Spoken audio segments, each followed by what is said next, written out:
to the Video Connoisseur. This is the Video Connoisseur, and today we're going to be looking at DC on Laserdisc. We did the Marvel collection already on Laserdisc, so now we're going to take a look at DC, which there are surprisingly a lot of Laserdiscs that are from DC or based on DC properties. So we're going to get started with the first one. I'm going to go through these pretty quickly. First up, we have from 1941, Captain Marvel. And this was a serialized version of Captain Marvel, like the old cliffhangers, like the old Flash Gordon movies and so on. And these are just put together. When watching it, I feel that it was relatively faithful to the story of Captain Marvel with Billy Batson, saying Shazam, becoming Captain Marvel. It deviated in a few places, but it was still fairly loyal to the source material. That's the back.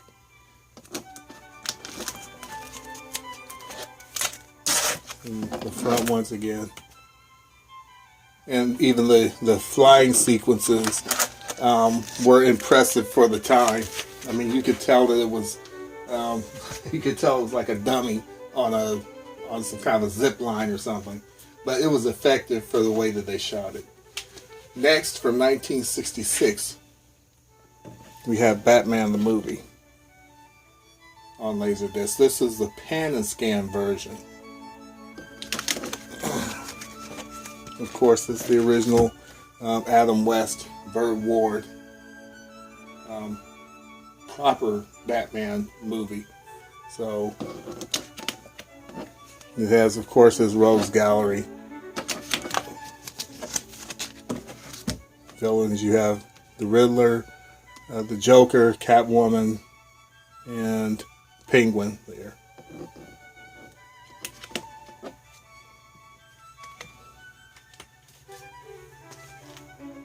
Next is the remastered Batman the movie, and this one presents it in the original aspect ratio in which it was shot.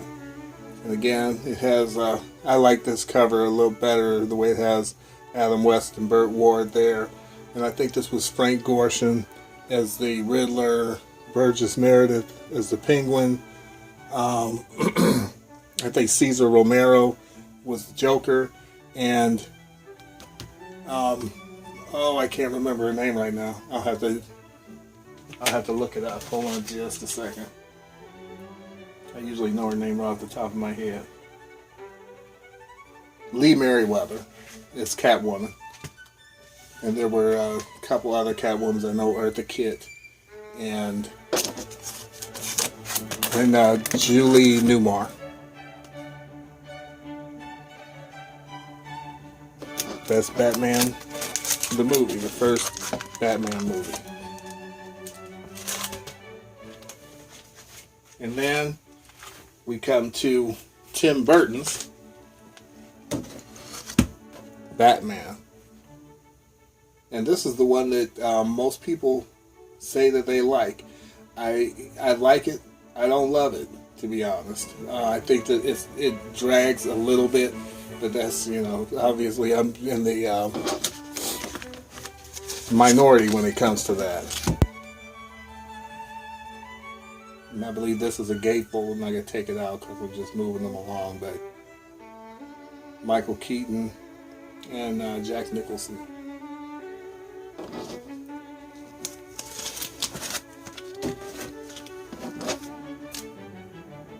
And I know this may sound like sacrilege, but I wasn't too crazy about Jack Nicholson's Joker. But, it is what it is. Batman Returns.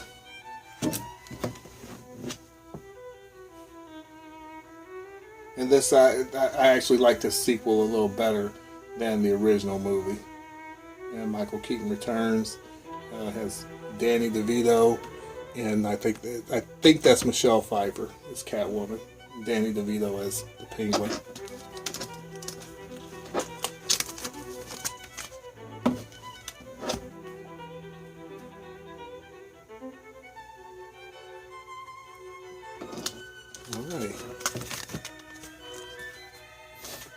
Next, as it slowly begins this downhill slide, Batman Forever. Val Kilmer, Tommy Lee Jones, Jim Carrey, Nicole Kidman, Chris O'Donnell.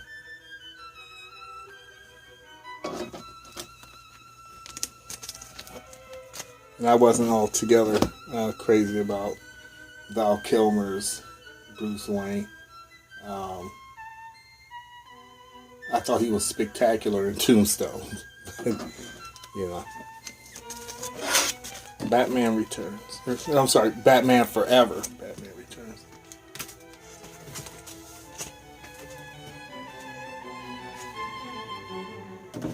Batman and Robin. I'm kidding. Batman and Robin, George Clooney, Chris O'Donnell returns, Uma Thurman, Alicia Silverstone, and Arnold Schwarzenegger. Oh God, the puns. And Uma Thurman is Poison Ivy. Who else is in this? I think that's it. But it wasn't. They say that this movie almost killed the franchise. But I guess if you're like binge watching and you just want to watch them in a row or whatever, have one for completion's sake, you always get this one. In the here, I'm going to go in a little bit different order here.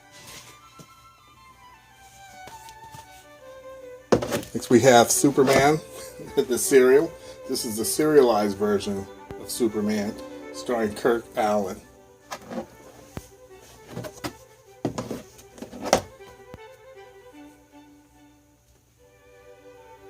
And Noelle Neal, I think that she played Lois Lane in the Superman television show also. This one has 15 episodes that make up the first part of the serial. On the DVD set, it has 30 episodes. This is one complete story here, but then there's another story. So this is the complete first half of the serial, or the first complete serialized version, and then there's another story after that. I think it's the Atom Man or something like that. And that one's also 15 episodes to make a whole story. This is a 3-disc box set.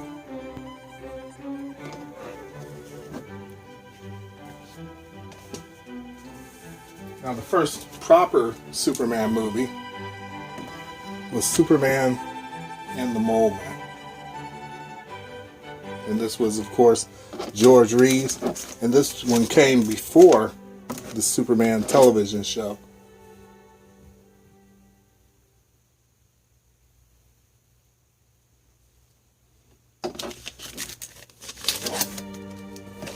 Superman and the Mole Man, like I said, the first proper Superman movie, not a serialized version.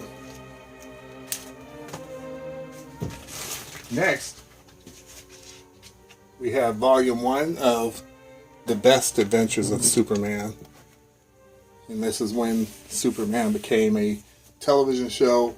But this one has 2 episodes on it. It has Superman on Earth and All That Glitters. And then it has Superman, one of the Max Fleischer cartoons.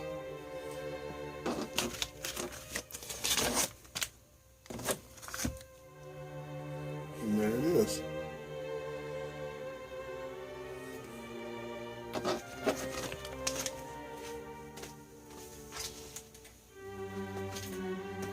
Volume 2 of The Best Adventures of Superman.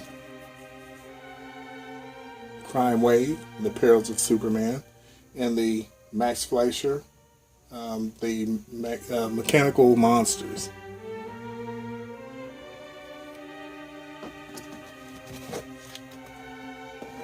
And for anyone who has seen the Mechanical Monsters and has not seen the movie Sky Captain and the World of Tomorrow, I highly suggest watching that movie. It didn't do well at the box office. It came out over a decade ago, and I personally, I was telling my wife, I personally think that the movie was just so far ahead of its time that nobody got it. But this, if you watch, again, the Mechanical Monsters that was done by Fleischer, and then you watch Sky Captain and the World of Tomorrow, you'll definitely see the influence there. It's awesome, awesome, great movie. I wish it had done better. Volume 3, The Best Adventures of Superman, the TV series. Panic in the Sky, The Big Freeze, and The Magnetic Telescope. Magnetic Telescope being, again, one of the Fleischer cartoons. The back.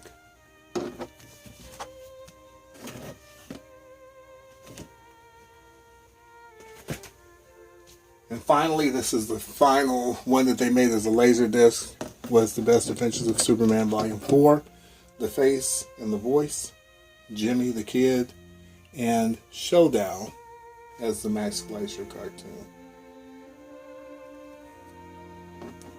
And these were all of the Superman TV show that made it to Laserdisc.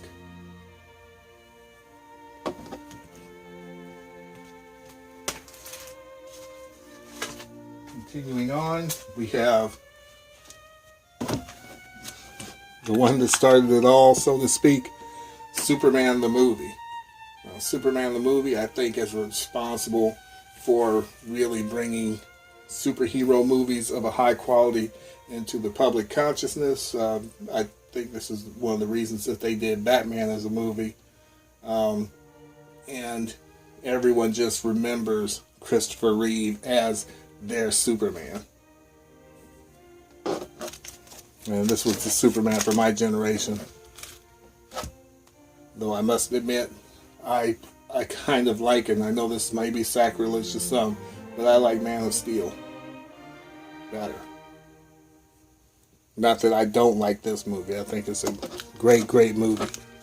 The whole flying around the world and reversing time thing, okay. It's a movie, but what you gonna do? Superman the movie. This is the widescreen edition.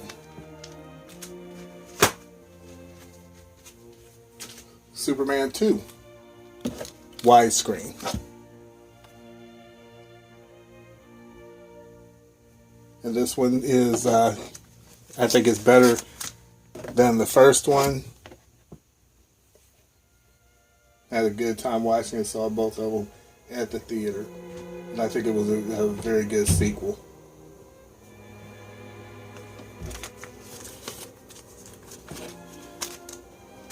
Now, when Guardians of the Galaxy came out, well, you have Guardians of the Galaxy and you have a movie like Thor Ragnarok, and it shows that you can make a superhero movie that has humor in it, but it's a very fine line that you have to walk. And when you don't really do it well, you end up with Superman 3.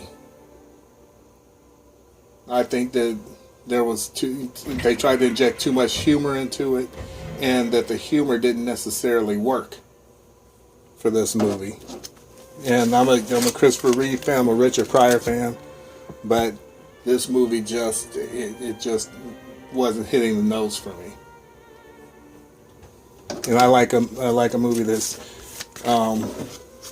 for the most part, unless if it's not done right, I'd rather it just be a straight comedy or a straight, action movie or whatever. But I mean, it's still watchable, but it's not the best. Superman 3. And this is what shut down the franchise for a while, and that is Superman 4: The Quest for Peace. All the other Laserdisc Supermans I have are widescreen, except for this one. And there's a Japanese version that is widescreen, but frankly, I don't care enough about the movie that I would go out of my way to get it on widescreen. I'm fine just having it this way for completion's sake. That's Superman 4.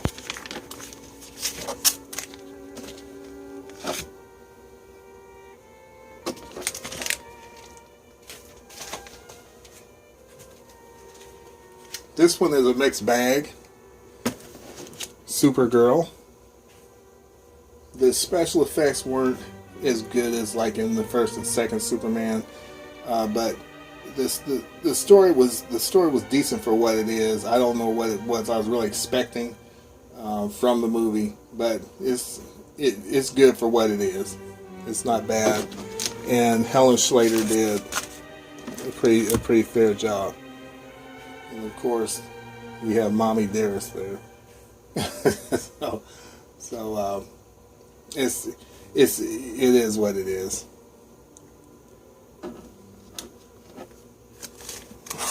Supergirl on Laserdisc.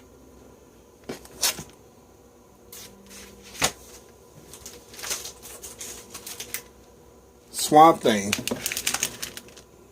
Adrienne Barbeau. And this movie was okay. Some people like it a lot more than I do. It's watchable, but I kind of like the TV series that DC had just done recently, and I'm sorry that they put it to an abrupt end. I think it deserved to get more of a chance than it did. With that Swamp Thing.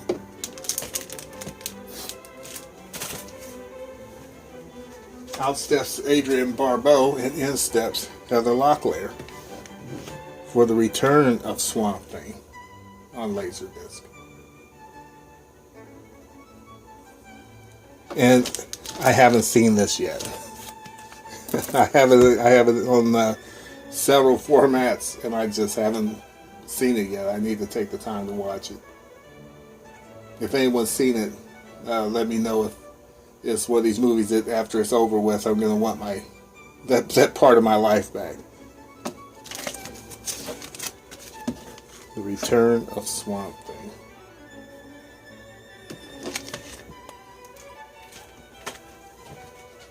And last but not least, as far as the live action goes, we have The Flash.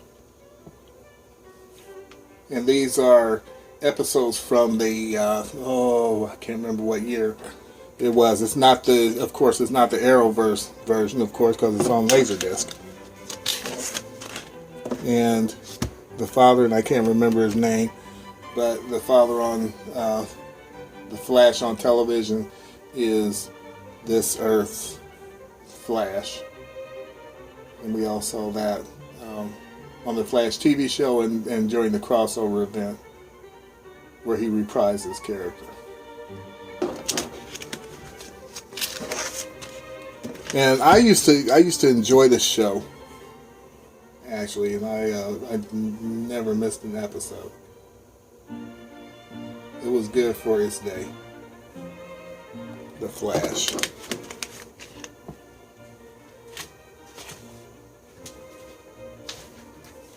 What self-respecting Laserdisc DC collector would not have Batman Mask of the Phantasm?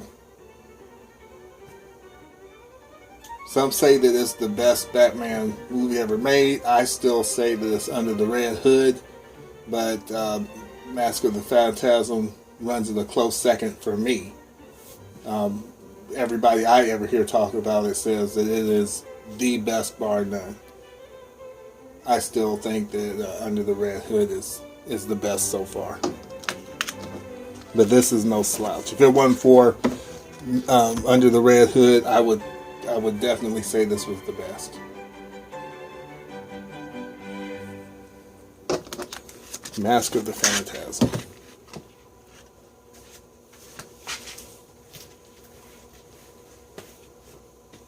We have, this is the complete run of the Superman cartoons of Max and Dave Fleischer.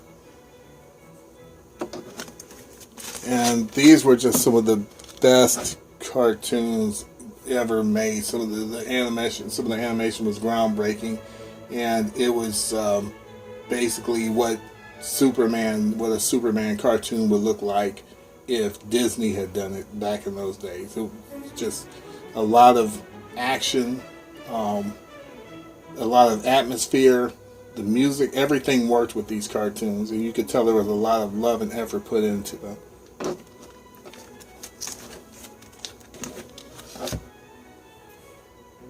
Superman cartoons. This is a 2-disc set.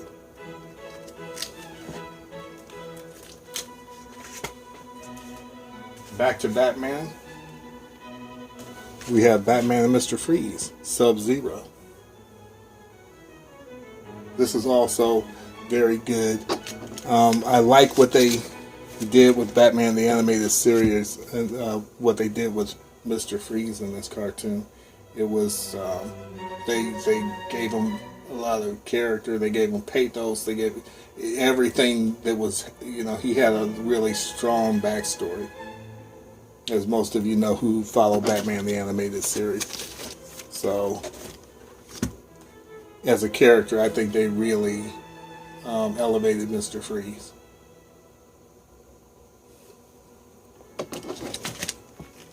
And last but not least, and I couldn't believe this when I saw it, it was sitting in a half-price books for $5 and some odd cent. And anyone who knows how difficult this is to get, their jaw would just drop. And that is on Laserdisc, the Batman Superman movie. And I agree with people who said this is the movie that Batman versus Superman should have been. But I was, my jaw dropped when I saw this and saw the price on it, because this is extremely hard to come by on Laserdisc. On DVD or Blu-ray, you know, you can readily pick it up, but Laserdisc is really rare. So I was glad to get this so I could add it to my collection. And that's it. The Batman Superman movie. And that is all my DC Laserdiscs. And I hope you enjoyed watching. If there's any that you didn't know about, then I hope that you can find them and get them for your own collections. And I'll see you in the next video. And keep on collecting.